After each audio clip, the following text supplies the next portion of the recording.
Aleitamento materno é um tema que com certeza vai estar na sua prova do final do ano. Então, vem aqui comigo para olhar esses pontos aqui principais. Em relação às características e funções do leite materno, você precisa entender que o leite é uma coisa que sempre está em modificação. O leite maduro, ele é constituído de 3 fases: o leite anterior, médio e posterior. O leite anterior é um leite docinho, rico em glicídio, que vai fazer com que o bebê seja incentivado a mamar. O leite posterior, pelo contrário, é um leite rico em lipídio. É o que vai dar aquela feijoada para o bebê, onde ele vai se abarrotar de gordura e vai constituir o seu crescimento. Mas nem sempre é assim. O colostro, que é o leite das primeiras 72 horas, é um leite totalmente diferente. Ele tem menos carboidrato e mais minerais. Você precisa lembrar disso. Isso merece, inclusive, um flashcard. Se comparado, então, com o leite maduro, o colostro tem proteínas e lipídios em qual proporção? Ele tem mais proteínas e menos gordura. A gente diz que o colostro é o leite fitness. Outras funções que a gente tem do leite são funções de defesa e de nutrição. O leite é muito importante em secretar a IgA. A IgA secretora, que é aquela IgA dimérica, que vai ser engolida pelo bebê e vai banhar o trato gastrointestinal do bebê, é muito importante nas 2 primeiras semanas. Mas depois ela sofre um declínio, porque o neném começa a formar suas próprias defesas. Além disso, existem 2 proteínas, que é a lisozima e a lactoferrina, que vão atuar direcionando a defesa contra a E. coli, que é a principal bactéria que leva à diarreia nesses bebês. Além da função de defesa, o leite materno tem função de nutrição, especialmente na nutrição complexa. O principal carboidrato que existe no leite materno é a lactose. Em relação aos lipídios, a gente tem os LC-PUFAs, que são derivados de cadeia ômega 3, ômega 6 e que vão estar envolvidos na formação do sistema nervoso central do bebê. Não se esqueça também que a principal proteína do leite é a lactalbumina, super fácil de digestão, incorporada de forma rápida para poder formar músculo no bebê. E as vitaminas D e K estão em baixa constituição se relacionados, por exemplo, com outros tipos de leite, e por isso que precisam ser suplementadas, tanto a vitamina D quanto a vitamina K.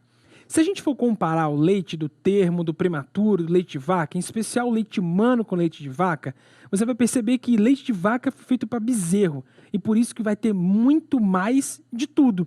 Já o leite humano vai ter menos de tudo. Por quê? Porque leite de vaca foi feita para bezerro. Olha, presta atenção. Em relação aos minerais, o leite humano tem menos em relação ao leite de vaca. Mas o ferro, apesar de ter menos ou em igual quantidade, tem maior biodisponibilidade. Isso é, ele é melhor absorvível, absorve quase 90% de todo o ferro dado. Em relação às proteínas, a proteína do leite humano é de fácil digestão, é a alfa-lactalbumina, diferentemente do leite de vaca, que é a caseína, dura, de difícil digestão. Por isso que o bebê dorme horas depois de tomar o leite de vaca. E a principal fonte de caloria do leite humano são os lipídios, que além de serem calóricos, também formam o sistema nervoso central, diferentemente do leite de vaca, que tem muita lactose, que é caloria vazia. Então, para você não esquecer, qual que é a alimentação preferencial dos lactentes brasileiros de 0 a 12 meses que não estão em aleitamento materno exclusivo? É o leite de vaca não modificado. Nem é a fórmula, é o leite de vaca puro. Vamos dar uma olhadinha nessa questão aqui, que caiu no Rio de Janeiro em 2017. Uma das vantagens do aleitamento materno é: a letra A diz que é diminuir a prevalência do hipotireoidismo materno. Não tem nada a ver isso. A letra B fala que é proteger contra o câncer de mama. Deixa isso para depois. A letra C diz que é proteger contra o diabetes mellitus tipo 1. Não, a diabetes mellitus tipo 2. A letra D fala que é diminuir o risco de DST. Não diminui o risco de DST. Diminui o risco de uma nova gravidez. Então a correta é a letra B, proteger contra o câncer de mama. Saber isso é essencial e por isso merece um flashcard. Quais os 2 tipos de câncer na mulher que o aleitamento materno protege? O câncer de mama e o câncer de ovário. O leite materno é tudo de bom. Tem vantagem tanto para a mãe quanto para o bebê. Em relação à mãe, ela vai ter menos hemorragia pós-parto, vai ter mais tempo de amenorreia e por isso tem um planejamento familiar melhor. e diminui a quantidade de gordura. Lembra disso, diminui a quantidade de gordura no corpo da mãe. Por isso ela tem, quem come menos gordura, quem tem menos gordura, tem menos hipertensão, tem menos hiperlipidemia, tem menos doença cardiovascular, tem menos DM tipo 2. Já no bebê, o leite tem a função de proteger. Ele vai diminuir a gravidade tanto de doenças como a diarreia, como a otite, doenças respiratórias. Essa é uma proteção que se mantém ao longo do tempo, de bacteremias como meningite bacteriana, enterocolite necrosante. É benefício tanto para a mãe quanto para o bebê. Essa questão aqui da USP de 2019 fala o seguinte para a gente. Segundo o Ministério da Saúde, assinale a alternativa correta sobre o armazenamento adequado do leite materno. A letra A diz que ele pode ficar em ar ambiente por até 12 horas. Está errado. Ele deve ser consumido de forma imediata, tudo bem? A letra B fala que, quando descongelado, pode ser consumido em até 72 horas. Mesma coisa, o consumo é imediato. A letra C diz que ele pode ser armazenado congelado por até 40 dias. Não, 40 não, por até 15 dias. E a letra D é correta. Se colocado na geladeira, deve ser consumido em até 12 horas. Grava isso, por favor. Isso vai cair na sua prova. Qual a duração do leite materno na geladeira e no congelador? 12 horas na geladeira e 15 dias no congelador. Uma outra coisa que a gente sempre tem que falar é aconselhar as mães na amamentação. A gente deve sempre recomendar evitar a chupeta e a mamadeira, porque existe uma confusão de bicos que essa criança pode fazer. Além disso, mães que estão trabalhando sob regime de CLT, de carteira assinada, têm direito à licença maternidade de 4 meses. Tem direito, depois de levar o filho para uma creche dessa empresa e poder ter 2 pausas de 30 minutos. Ou seja, o respeito à direção da mãe precisa ser orientado nesses casos. Dá uma olhadinha agora nessa outra questão aqui, lá de Minas Gerais, de 2018. Em relação às recomendações do Ministério da Saúde sobre a alimentação de crianças nascidas a termo nos primeiros 2 anos de vida, assinale a correta. Vamos ver o que ele fala para a gente aqui? Ele fala, letra A partir de 1 ano de idade, oferecer alimentação complementar incluindo fórmula láctea. Errado, você sabe disso. São 6 meses de idade. A próxima alternativa é aconselhável a prática de gratificações. E pode riscar. Ela está errada, tudo bem? Nunca vai se gratificar uma criança. A criança precisa ser orientada que ela precisa receber a amamentação. A letra C a gente vai dar uma pulada e a gente vai para a letra D. Nos primeiros meses de vida, a preferência para o sabor salgado, sendo necessária após o desmame a adição de açúcar. E pode parar. A preferência pelo sabor doce.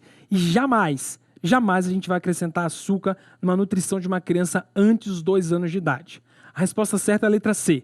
É recomendado leite materno até o 6º mês de vida, sem oferecer chá ou qualquer outro alimento. Aleitamento materno exclusivo. Essa é a definição.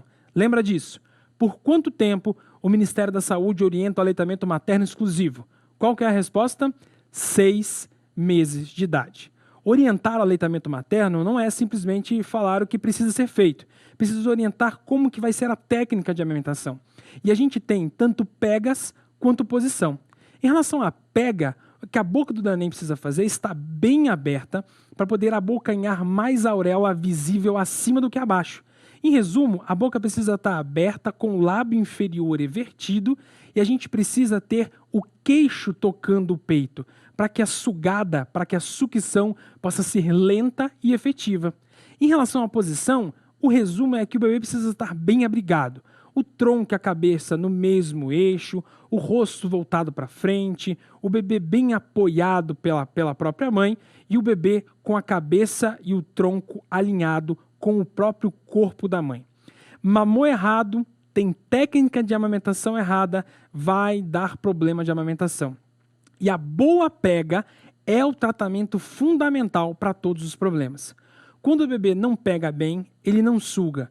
Não sugando, há um engurgitamento mamário, que altera a forma do peito e o bebê tem mais dificuldade ainda de conseguir mamar. Então, qual que é o tratamento nessa situação? A gente massageia o peito, tira o empedramento, esvazia o seio e continua o aleitamento materno exclusivo.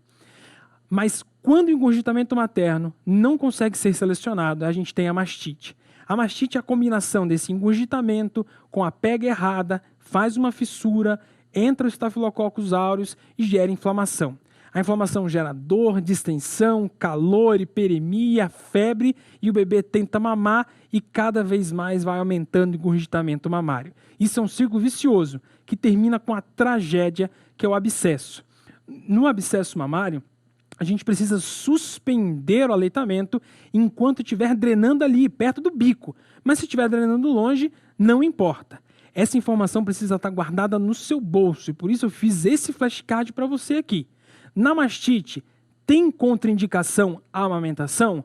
Não tem contraindicação à amamentação na mastite.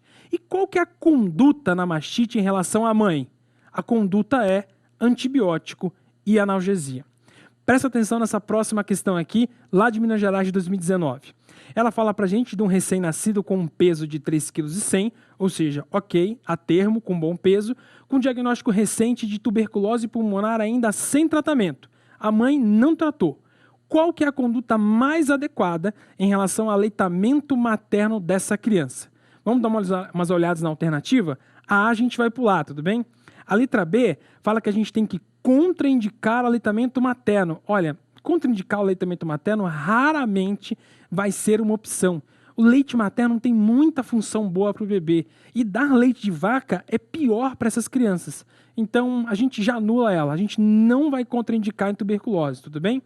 A letra C fala que oferece o leite materno pasteurizado.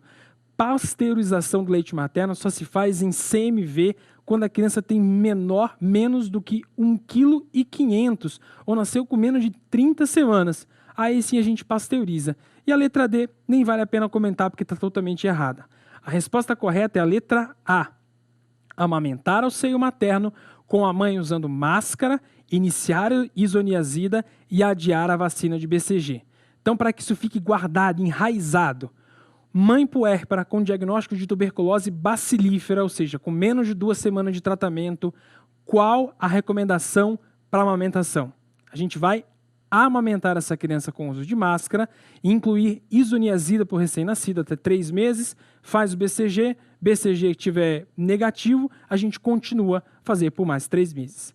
Algumas contraindicações, como a tuberculose, são contraindicações relativas. No caso, por exemplo, da varicela zoster, a gente vai ter tanto transmissão de contato e respiratório.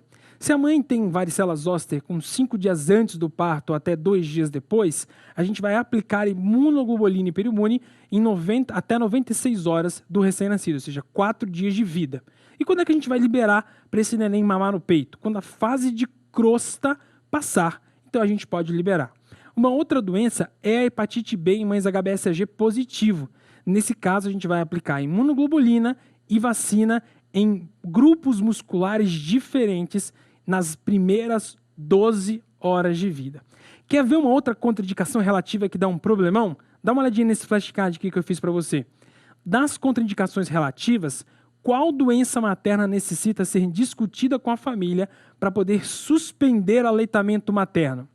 Hepatite C. A gente vai discutir.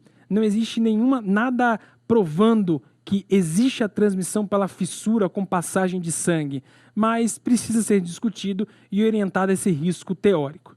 Agora, existem contraindicações que são absolutas, como o caso de galactosemia, que se essa criança tomar galactose, que é o principal glicídio presente lá no leite materno, vai ter dano cerebral e hepático, doenças como o HTLV, o HIV e a psicose puerperal. Em relação às drogas, a mildarona é proscrita. E algumas drogas de abuso, às vezes, são proscritas. Então, normalmente, viram contraindicações absolutas. Agora, segura esse flashcard com toda a força aí, porque vai cair na sua prova. Qual classe de medicamento sempre contraindica a amamentação? São os antineoplásicos.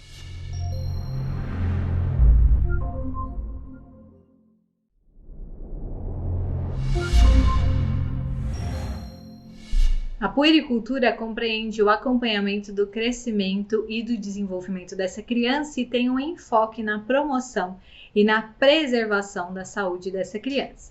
Com relação à rotina de consultas da puericultura, ela varia um pouco entre o Ministério da Saúde e a Sociedade Brasileira de Pediatria.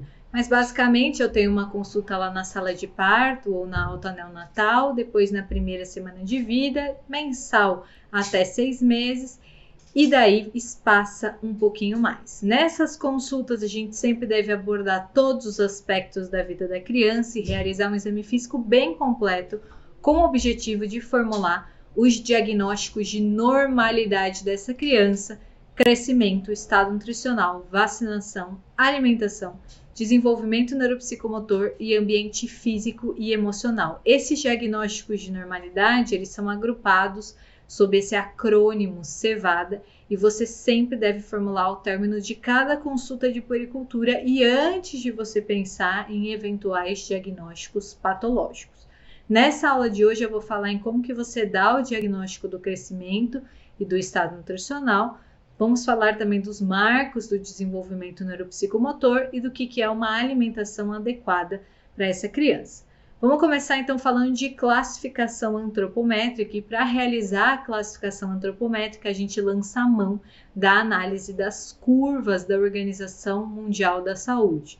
Para classificar o crescimento, eu vou lançar a mão da estatura ou do comprimento dessa criança analisada ali na curva de comprimento ou estatura para a idade.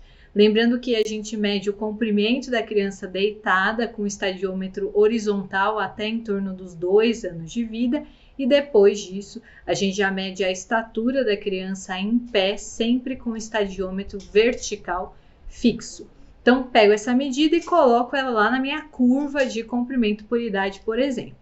Essas curvas, elas são construídas em score Z, que são as curvas mais utilizadas, mas elas também podem ser construídas em percentis, que é um outro método de tratamento dessas variáveis aí. Isso você encontra na sua apostila qual que é a diferença entre score Z e percentil e qual que seria a equivalência entre essas duas medidas. Quando eu estou falando de score Z, eu estou falando de tratar essa variável como se fosse uma medida de distribuição normal. E aí você sabe que medidas de distribuição normal são sempre consideradas normais entre mais e menos 2 desvio padrão. Então aqui é a mesma coisa. Eu considero que a criança tem estatura adequada para a idade quando entre menos 2 e mais 2. Estatura elevada para a idade se acima de mais 2.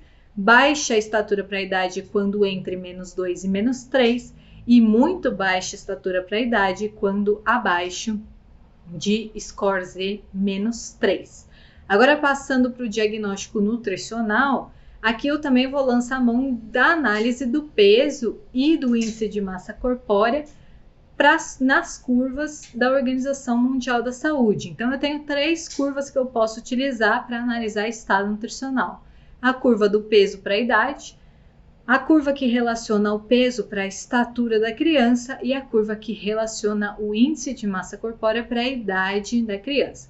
Vamos dar uma olhada então na classificação dessas curvas, começando com a curva de peso para a idade. Novamente aqui, score Z, distribuição normal, normal de mais 2 a menos 2, então eu considero peso adequado para a idade quando entre o score Z menos 2 e mais 2, peso elevado para a idade se acima do mais 2, baixo peso para a idade se entre o score Z menos 2 e menos 3 e muito baixo peso para a idade se abaixo do score Z menos 3. Essa curva do peso para a idade só está disponível até os 10 anos de vida.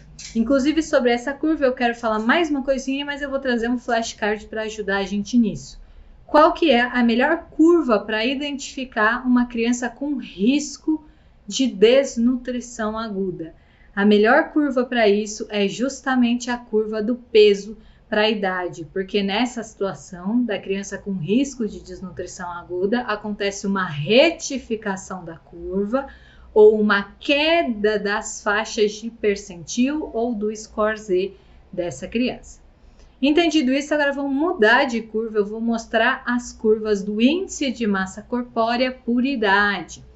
Aqui a classificação muda. Por quê? Porque não é mais considerado normal de +2 a -2, mas sim até +1. E também a classificação muda de acordo com a faixa etária que você está falando. Então eu vou mostrar aqui primeiro a classificação da curva do IMC por idade para crianças até 5 anos. Essa classificação é a mesma que a gente utiliza para a curva de peso por estatura, que é uma curva que relaciona mais ou menos a mesma coisa que o IMC relaciona, então a adequação do peso para a estatura, mas que só existe para crianças até 5 anos. Então é a mesma classificação que vocês vão ver aqui na curva do IMC por idade. Eu considero magreza acentuada quando abaixo do score Z -3, magreza de -2 a -3, eutrofia de -2 até +1, risco para sobrepeso de +1 até +2, sobrepeso de +2 até +3 e obesidade, tudo que se localiza acima do score Z +3. Presta bastante atenção nessa classificação, porque agora a gente vai mudar e eu vou mostrar como que é a classificação da curva do IMC por idade em crianças de 5 a 19 anos. Então, nas partes de baixo é tudo a mesma coisa, então vai eutrofia até score Z +1, mantém a mesma coisa, e a partir daqui muda. De +1 a +2 eu já considero sobrepeso, de +2 a +3 obesidade e acima do score Z +3 obesidade grave. Então note que em crianças maiores de 5 anos não existe mais o risco para sobrepeso, mas em contrapartida existe uma classificação diferente, que é a da obesidade grave. Então, para a gente fixar isso, qual faixa de IMC é considerada como diagnóstico de obesidade em crianças menores de 5 anos e em crianças maiores de 5 anos? Esse que é um conceito essencial depois para você ver a aula de obesidade na infância. Então, eu considero obesidade em crianças menores de 5 anos quando acima do score Z +3, e obesidade em crianças maiores de 5 anos, quando entre o score Z +2 e +3. Agora que a gente já viu todas as curvas de classificação antropométrica, vamos para uma questão que aborda justamente isso. Então, essa é uma questão recente e ela traz um menino de 4 anos que veio para a unidade básica de saúde, para a rotina, e daí ele mostra para vocês quais são os scores Z para cada uma das medidas. Então, eu tenho um score Z de peso para a idade de +2,1. Portanto, acima do score Z +2, isso aqui é um peso elevado para a idade.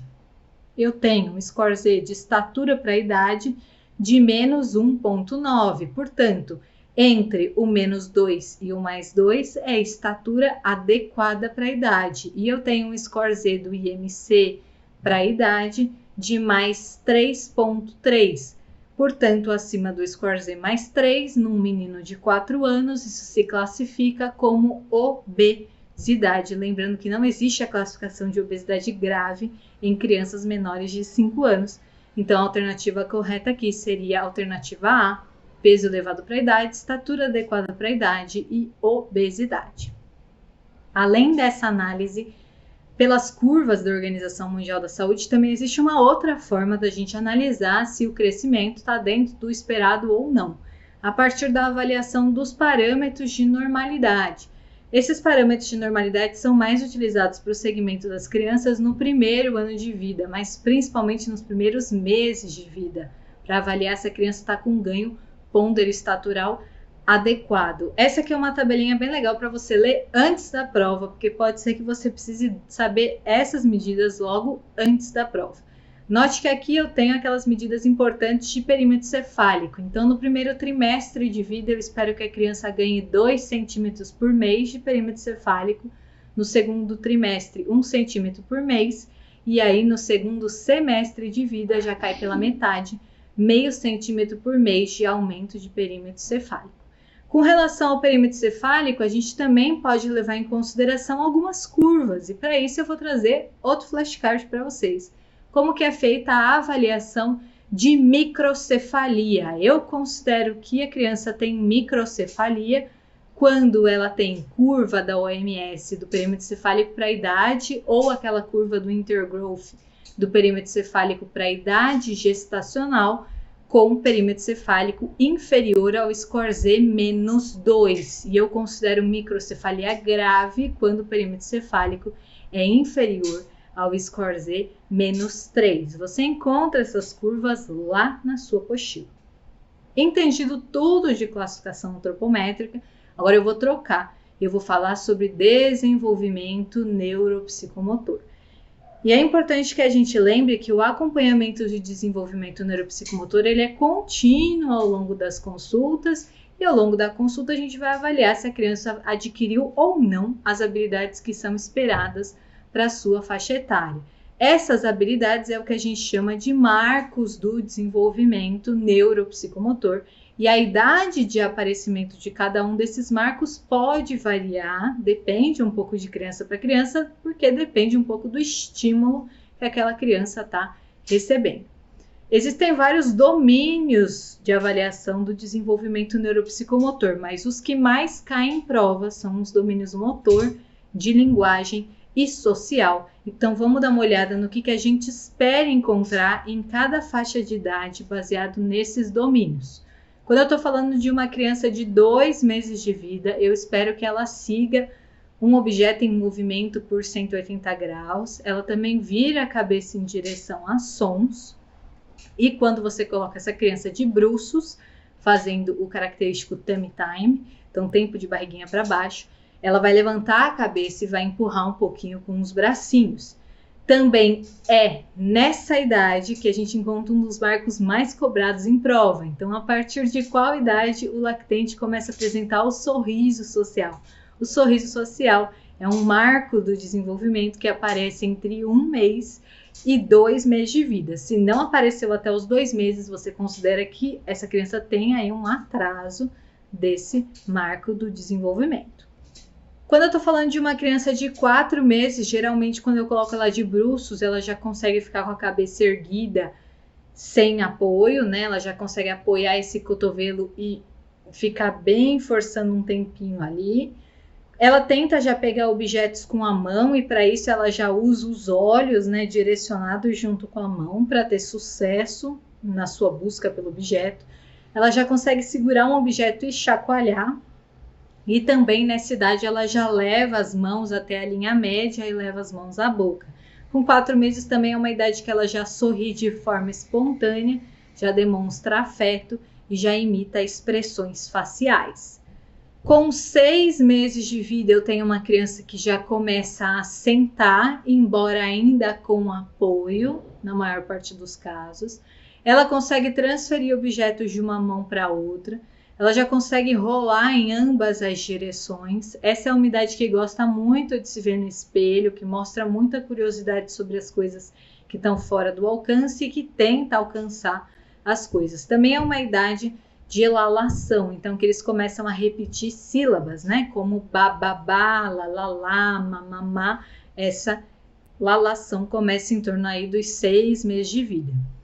Com 9 meses de vida eu tenho uma criança que já apoia para conseguir se levantar e ficar em pé, engatinha, senta sem apoio, agora sim ela senta e não cai mais, ela usa o dedo para apontar as coisas, já consegue bater palminhas e é uma idade que começa a ter medo de estranhos. Novamente mais um flashcard.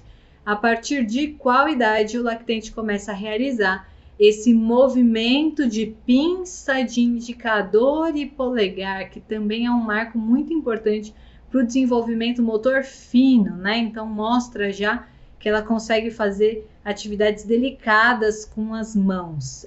Essa pinça indicador polegar, ela começa a acontecer em torno dos 9 meses e ela se torna mais precisa, então polpa com polpa, bem na pontinha do dedo, em torno dos 12 meses de vida. É inclusive essa pinça bem precisa, polpa com polpa, que permite que a criança consiga virar as páginas de um livro, por exemplo, em torno de 1 ano de vida.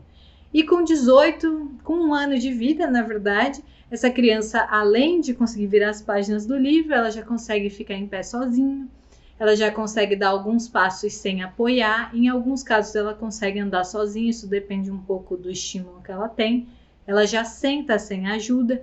faz aquela brincadeira clássica do esconde e achou, ela já consegue achar objetos escondidos, ela usa o objeto já corretamente, tipo uma escova de dente, e ela já consegue seguir instruções, como por exemplo, pegar tal brinquedo. E agora com 18 meses de vida, eu já tenho uma criança praticamente criada, então ela já consegue brincar de boneca, já come sozinha, já beija os pais, já consegue explorar o que tem ali ao redor, mas sempre ainda com os pais por perto. E já está aí seguindo na sua vidinha bem crescida. Então, agora que a gente já viu, já deu uma passada rápida por todos os marcos importantes do desenvolvimento neuropsicomotor. E lembrando que você tem algumas tabelas na sua apostila com mais outros marcos do desenvolvimento para dar uma lida. Vamos dar uma olhada numa questão de desenvolvimento, que é um dos temas que mais assusta vocês em prova. Então, aqui eu tenho uma questão bem recente, é uma questão bem longa, mas vamos ver o que é mais importante. Eu tenho uma menina de 10 meses que há 1 mês chora na presença de estranhos e quer a mãe o tempo todo. Com relação ao desenvolvimento motor, essa menina de 10 meses senta sem apoio, fica em pé com apoio, ela não engatinha e ela não anda. Ainda com relação ao desenvolvimento motor, mas agora fino, essa menina tem pega em pinça. Ele fala, pegou em movimento de pinça. E com relação à linguagem, ela fala mamã e ela brinca de esconde achu. E aí, esse desenvolvimento, será que ele está adequado? Inadequado? Vamos dar uma olhada então nas alternativas, começando pela alternativa B. O comportamento está normal, mas ela tem atraso motor porque ainda não engatinha. Engatinhar é uma coisa que geralmente acontece em torno dos 9 meses, quando essa criança já senta sem apoio. Mas essa não é uma fase obrigatória do desenvolvimento motor. Algumas crianças pulam essa fase e passam direto do sentado sem apoio para o apoiado em pé e depois andar sem auxílio nenhum. E tudo bem, não tem problema nenhum. Isso não é um atraso. Há um provável problema emocional e a criança apresenta sinais de apego inseguro. Lembre-se, as crianças têm medo de estranhos a partir dos 9 meses de vida. Essa criança tem 10 meses de vida. Então, é normal que ela chore quando a mãe não está perto e ela fique mais apegada à mãe quando tem pessoas estranhas ao redor. Esse medo de estranhos, em geral, vai até 1 ano e meio de vida. A linguagem está atrasada, uma vez que ela fala apenas uma palavra com significado. Em geral, as crianças começam a falar 1 a 2 palavras com significado apenas aos 12 meses de vida. Aqui eu tenho uma criança com 10 meses que já fala mamá, então tá tudo bem, tá ótimo. Então vemos que estamos diante de uma criança que está totalmente normal para a idade, já que ela tem todos os marcos do desenvolvimento esperados para a idade. Então, para a gente fixar, o medo de estranho geralmente começa com qual idade? O medo de estranho geralmente começa com 9 meses, às vezes começa um pouquinho mais tarde, com 10 meses, e geralmente ele vai até cerca de 1 ano e meio de vida. Vamos agora para o nosso último tema da aula de hoje, que é de alimentação na infância. E daí, para começar, gostaria de relembrar que o aleitamento materno deve ser exclusivo até os 6 meses. Vocês têm uma aula só de aleitamento materno para saber tudo sobre esse tema essencial. Depois dos 6 meses, a gente começa com a alimentação complementar. Então, ela deve se iniciar a partir de 6 meses.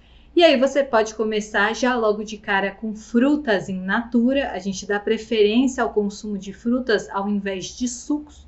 Atualmente a gente tem evitado dar suco até 1 ano de idade, ou pelo menos limitar um máximo de consumo de 100 ml por dia. E você também já pode começar logo de cara com a papa principal. E é uma papa completa que tem de tudo. Tem cereais, tubérculos, leguminosas, carne, hortaliças, em geral cozido ou amassado. É claro que existem aí outras estratégias de introdução alimentar que você encontra na sua apostila. Vamos dar uma olhada então numa questão sobre isso. Também é uma questão recente. Em relação à introdução à alimentação complementar, está correto afirmar que, vamos dar uma olhada então nas alternativas. A papa principal, inicialmente, deve ser peneirada ou liquidificada. Não, a papa principal nunca deve ser liquidificada. Existem outras formas de introdução alimentar que não incluem papa, mas quando eu opto por começar a alimentação com papa, ela deve ser amassada e não liquidificada. Ela não deve ser fina que nem um líquido, ela deve ser consistente para ser oferecida com colher. Com relação à alternativa B, a papa principal pode conter alimentos de todos os grupos, com exceção do ovo, que só pode ser introduzido depois de 1 ano de idade. Está errado. A partir do momento que a gente começa a alimentação complementar, eu já posso começar ovos e outros alimentos alergênicos, como peixe, castanhas, amendoins. O objetivo aqui é você justamente aproveitar essa janela de tolerância imunológica oral, que acontece aí até os 7 meses de vida. Então, tanto a introdução muito precoce dos alimentos alergênicos antes de 4 meses, quanto a introdução muito tardia depois de 1 ano, estão associados ao aumento do risco de alergia alimentar. Então, não espera até 1 ano para introduzir o ovo. A alternativa C, os pais devem adotar esquemas mais rígidos, como horários e quantidades fixas, para evitar prejuízo ao aleitamento. A gente sempre recomenda que tenha uma rotina alimentar, mas os horários não precisam ser extremamente rígidos e nem as quantidades. Inclusive, a gente deve sempre respeitar os sinais de saciedade da criança. A criança vai comer o suficiente e não o quanto a gente quer que a criança coma de quantidades. Então, não precisa ser rígido a esse ponto. O que está correto aqui é que é comum um lactente rejeitar alimentos que não lhes são familiares, sendo necessária várias exposições para uma plena aceitação. Classicamente, a gente diz que são necessárias pelo menos 10 exposições de um mesmo alimento até que o lactente se acostume. E lembrar que quando eu começo com a introdução alimentar, eu não estou só introduzindo alimentos novos, mas eu estou introduzindo também consistências diferentes e também eu preciso de um treinamento motor adequado. Então é por isso que a aceitação alimentar não é tão tranquila quanto a gente gostaria que fosse. E aí, para a gente fechar, vamos para um flashcard. Devemos evitar o consumo de açúcar até qual idade? Devemos evitar o consumo de açúcar até os 2 anos, já que o açúcar está associado a cáries. E além disso, eu não devo ofertar alimentos processados, como por exemplo abacaxi em calda, milho em conserva, e nem alimentos ultraprocessados, que é o que a criança mais come, que é suco de caixinha, barra de cereal, bolo, sorvete, refrigerante, nuggets, hambúrguer. Nada disso a gente deve dar para crianças, de preferência retardar ao máximo a introdução desses alimentos que são porcarias.